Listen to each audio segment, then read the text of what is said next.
वक्रतुंड महाकाय सूर्यकोटी समप्रभ निर्विघ्नं कुरु मे देव सर्व कार्येषु सर्वदा.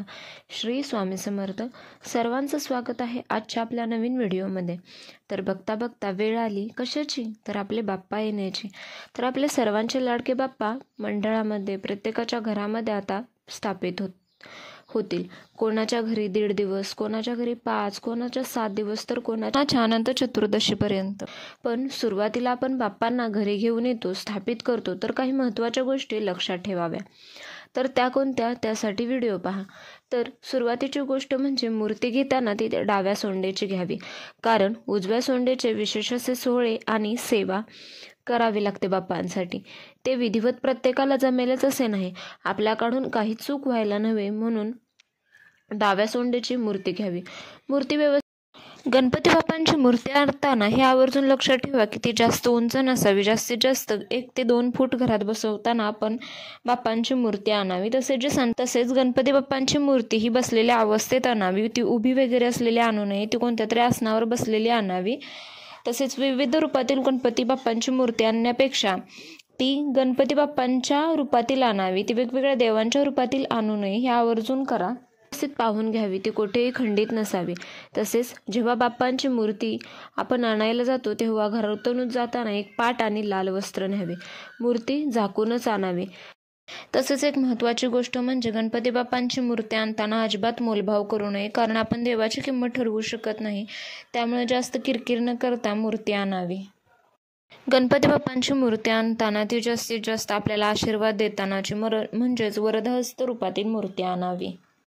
आणि एक महत्त्वाचा मुद्दा म्हणजे एखाद्याने गणपती बाप्पांची मूर्ती घरी आणताना चुकूनच जर ती खंडित झाली तर काय करावं, तर प्रथम म्हणजे घाबरू नये. ती तुमच्याकडून चुकून खंडित झाली, त्यामुळे काय करावं, तर त्याची आपण अजून प्रतिष्ठापना केलेली नाही आहे. त्यामुळे फक्त दहीभात करावा आणि दहीभाताने ती मूर्ती सोडून द्यावी भात्या पाण्यात आणि दुसरी मूर्ती घेऊन यावं. घाबरू नये, तुमच्याकडून अजून तिची प्राणप्रतिष्ठा झालेली नाही आहे, त्यामुळे काहीही होत नाही, घाबरून जाऊ नये.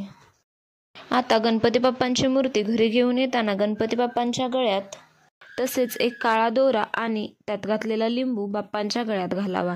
तसेच मूर्ती झाकून आणावी, कारण कोणाची वाईट नजर, दृष्ट त्याच्यावर होऊ नये म्हणूनच. तसेच जो व्यक्ती बाप्पा घेऊन येणार आहे त्यांनी डोक्याला टोपी घालावी. तसेच बाप्पा घरी आणल्यानंतर चौकटीत बाप्पांची भाकर तुकड्याने दृष्ट काढावी. काही ठिकाणी भाताचे मुटके करून ओवाळून टाकले जातात दृष्ट काढण्यासाठी. तुमच्या परंपरेने ते करावे. तसेच जे बाप्पा घेऊन आले त्यांचे पाय धुवावे. तसेच बाप्पांना हळद कुंकू, अगरबत्ती, अक्षदा अर्पण करून ओवाळाने बाप्पांना घरात घेताना नारळ फोडला जातो आणि आत घेतले जाते. तसेच बाप्पांबरोबर गणोबा आणि चेही औक्षण करावे. गणोबाचे औक्षण करावे आणि ओवाळावे. तसेच एकदा बाप्पांना स्थापित केल्यानंतर जागेवरून हलवू नये. तसेच ज्यांच्या घरी प्रेग्नंट स्त्री असेल त्यांनी गणपती बसवावा का, तो चालतो का, तर हो, त्यांनी गणपती बसवला तर चालतो, परंतु तो नेहमीप्रमाणे विसर्जित करता येत नाही. तो वर्षभर तसाच ठेवावा लागतो आणि पुढच्या वर्षी बाप्पा विसर्जित करताना त्या वर्षाचे विसर्जन करावे लागते. म्हणजे तुम्हाला ते दोन्ही बाप्पा एकदाच विसर्जन करावे लागते. 1 वर्ष तो बाप्पा ठेवावा लागतो. तरी पण तुमच्या प्रत्येक ठिकाणच्या रूढी परंपरा जशा असतील तसे करावे. तसेच गणपती बाप्पा घरात असल्यावर वादविवाद, भांडण, तंटा घरात करू नये. मांसाहार, मद्यपान टाळावे. सुतक विटाळ असेल तर बाप्पांना स्थापित करू नये.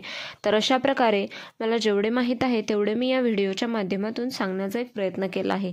तर तुम्हाला व्हिडिओ आवडला असेल तर please like, share and subscribe करा. व्हिडिओ पाहिल्याबद्दल धन्यवाद. श्री स्वामी समर्थ.